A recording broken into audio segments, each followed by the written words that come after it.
At some point in our lives, everyone has to deal with grief. How we choose to deal with it can vary, but one of the most powerful ways throughout history has been using grief to fuel art. Books like Tom Perrotta's The Leftovers and movies like Manchester by the Sea have become hits by examining loss and what it means to continue on living after suffering from a tragedy. It was in that same line of expression that Tom Malmquist wrote his novel, In Every Moment We Are Still Alive, based on his own experience with loss. I call this book a fiction, but it's based on my life. Basically, it's about a year that changed everything in my life. My pregnant partner of 10 years died in leukemia, but a doctor succeeded in saving the baby, making me a father for the first time. So in the book, I try to depict my life as it is at the painful and momentous intersection between my daughter's birth and my partner's death. So the story is born out of this huge tension between life and death. Some months later, my dad passes away as well. That's in the book too. That was important since his death raised the question, how good of a father was he really? So I see myself reflected in my father. So the question becomes mine, how good of a father will I be? So it's about death and life and love and grief, but also parenting. This book isn't Malmquist's first experience as a professional writer. He had previously published 2 books of poetry and says in the wake of his partner Karin's death, he naturally found himself writing. When Livia was awake, my daughter, I was taking care of her, of course, but when Livia was asleep, I'd choose between just curling up in a ball and crying or writing. I chose to write. I chose to create something meaningful out of all the meaninglessness. So I guess writing was the thing to do for me. Even more than just the thing to do, though, Malmquist said it became a powerful way for him to process his grief and keep his memories alive. Writing is my way of understanding myself and the world around me. It's not just my job, but my way of being. I think and see through my writing. And actually, I tried to write poetry the day after my partner Karin had passed away in my room at the hospital. I couldn't. It was as poetry heightened the chaos inside. It just made me feel worse. But a few weeks after Karin's passing, I wrote her funeral eulogy. And I just described what had happened at the hospital there. I wanted to tell the people grieving in church why Karin had suddenly died. So I wrote a piece of prose. It helped me give structure to my sorrow and what had happened. So writing became a lifeline. So the beginning of this book was this funeral eulogy, actually. But, every time I broke down when faced with a scene as I'm writing, I knew it was right. In that way, the book was easy to write, but to constantly to break down was tough. I sweated, even had muscle cramps, But while I was writing, I was keeping Karin and my father alive. And his story has resonated.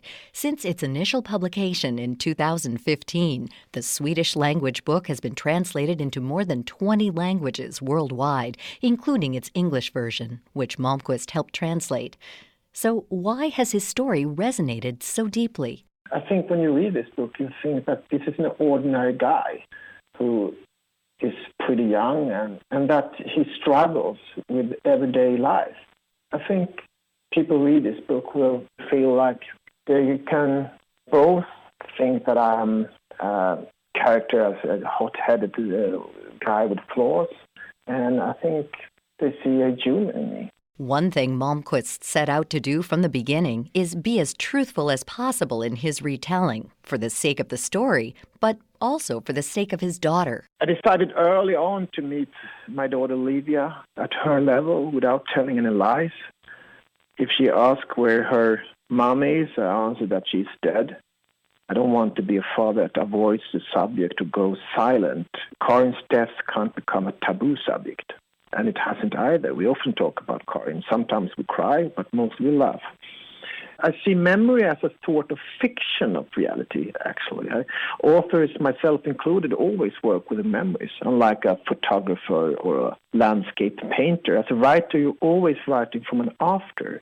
Your starting point is your memory, but one's memory, is a deceptive reteller of reality and situations. It's always influenced by everything that you have experienced. But the book is a novel and not a memoir or autobiography.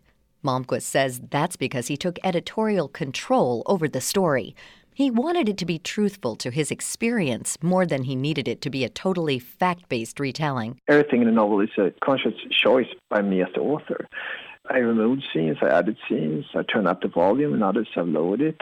That way I've created my own reality. In other words, a piece of fiction, all for the purpose of creating a good story. And that's why I'd say the book is more like a Greek tragedy than it is reality. For example, the book is structured in 5 parts. Each part represents one of our 5 senses, and each part has a core scene in the book that represents one of the 5 senses. The important thing here, literary-wise, is that the 5 senses for me represents the body. In my sorrow, Karin's body was what no longer existed. It was cremated. I could never hug her again, feel her with my 5 senses, kiss her, no. At the same time, Livia, my daughter, was discovering the world with her senses. The taste of a banana, for example, and so on. But the 5 senses represent life, the opposite of death. While writing the book was one way Malmquist handled his grief, he says that, of course, the biggest motivation to live his life was his daughter, Livia. In all honesty, if Livia hadn't been there, I don't know if I would have made it, actually. In my case, our daughter, Livia, was a newborn. She only had me, and I had to choose her at the beginning, But it wasn't easy. In the beginning, my daughter was a stranger to me. It took several months before I had the strength to decide that she'd have a good life, that she was the most important. And it stayed that way. She's the most important and always will be the most important thing there is to me. At the same time, I have a great respect for and feel humbled by mankind's ability to survive, adapt and find new meaning. When it comes down to it, I'm probably an existentialist. You can always choose. I choose Livia every day. I choose life every day. Malmquist says even his daughter's name, Livia, serves as a daily boost to help him process his grief. And that name was chosen not by Malmquist, but by his partner, Karin. Livia in Swedish sounds like life, yes. When Karin was still alive, lying at the hospital bed, she wanted to name our daughter before she was sedated. I thought she said life, as she said life, but she said Livia. And in Swedish it almost sounds like life, yes. Liv, ja in Swedish.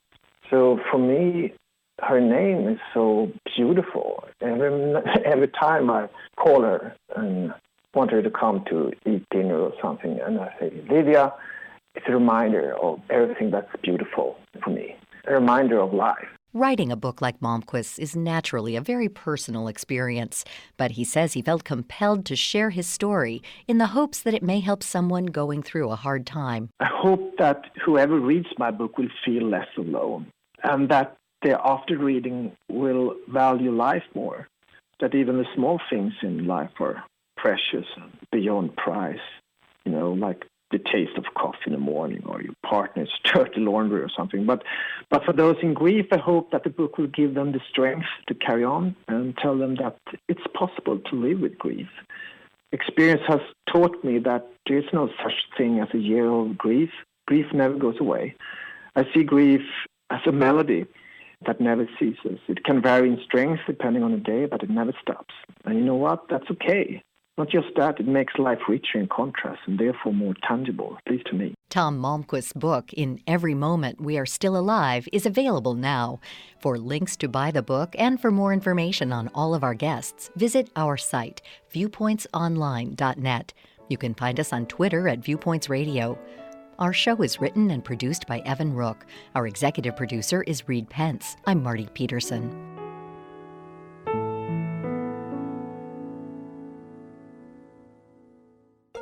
Viewpoints returns in just a moment. Individuals and businesses with tax problems, listen carefully. Do you feel like you're losing control of your finances? If you owe over $10,000 in back taxes or have unfiled tax returns, we can help you take back control. The IRS is the largest and most aggressive collection agency in the world, and they can seize your bank accounts, garnish your paycheck, close your business, and file criminal charges. Take control of your tax problem now by calling the experts at U.S. Tax Shield and take advantage of the Fresh Start program and new laws clause that may allow us to negotiate a settlement for the lowest amount possible. Our team of tax attorneys and enrolled agents can stop collections and get you protected so you can take control of your financial future. U.S. Tax Shield offers a price protection guaranteed quote to get you protected today. U.S. Tax Shield is A+ rated with the Better Business Bureau, so call now. 800-568-1647. That's 800-568-1647. U.S. Tax Shield. 800-568-1647. What are you going to do with your old car? You can try selling it, you could junk it, or you can donate it to Heritage for the Blind. Your car will be towed away for free and your donation is tax deductible. Just call 1-800-835-1478. Heritage for the Blind accepts cars, vans, trucks, and boats. It doesn't matter if your vehicle runs or not. It will be towed away for free, and you'll be supporting those that need help. Heritage for the Blind is a nonprofit organization that helps the visually impaired live fuller lives. Call right now to donate your car, and as a special thank you, you'll receive a free 3-day vacation voucher to over 50 locations. Call Heritage for the Blind right now. Call 1-800-835-1478. Donating is easy, and your vehicle is towed away for free. Plus, you'll get a free vacation voucher for donating. Call now, 1-800-835-1478. That's 1-800-835-1478. And that's Viewpoints for this week. Viewpoints is a production of Media Tracks Communications. You can follow us on Twitter and Facebook to learn about upcoming shows and find a library of past programs on iTunes. Plus, you'll always find podcasts of our segments and information about our guests at viewpointsonline.net. Join us again next week for your public affairs magazine, Viewpoints.